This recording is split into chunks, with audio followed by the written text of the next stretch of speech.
Yüreğim yıllarca yandı da durdu.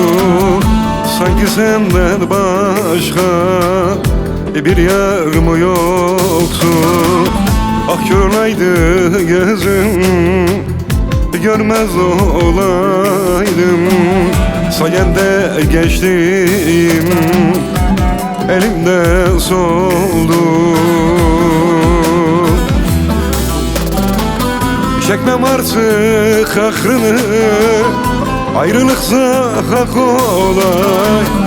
Sen mi yazdın baktımın ele, her günün bana zarar.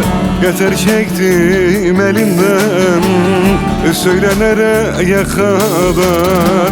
Seninle sevdamın sonuna geldim.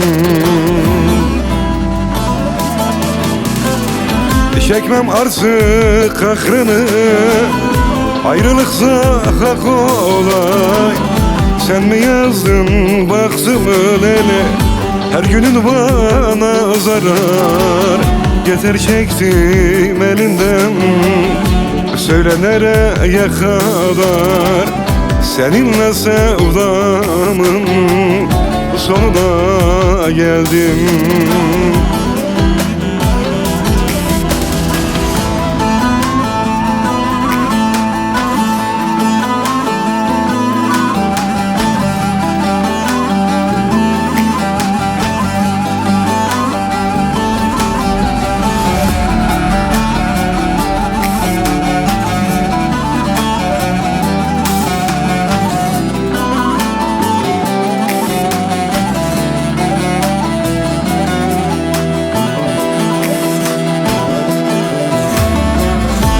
Yine kazandım, dayandım bilmem.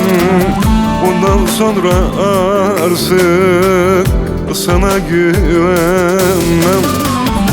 Az mı yandım yar yar senin elinden? El oldum sevdama, yarim diyemem. Çekmem artık kahrını, ayrılıksa hak olay. Sen mi yazdın baktımın ele, her günün bana zarar. Yeter çektim elinden, söyle nereye kadar? Seninle sevdamın sonuna geldim.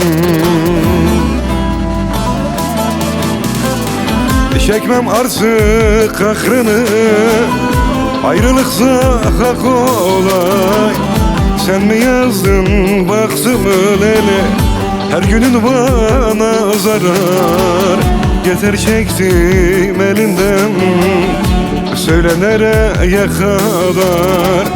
Seninle sevdamın sonuna geldim.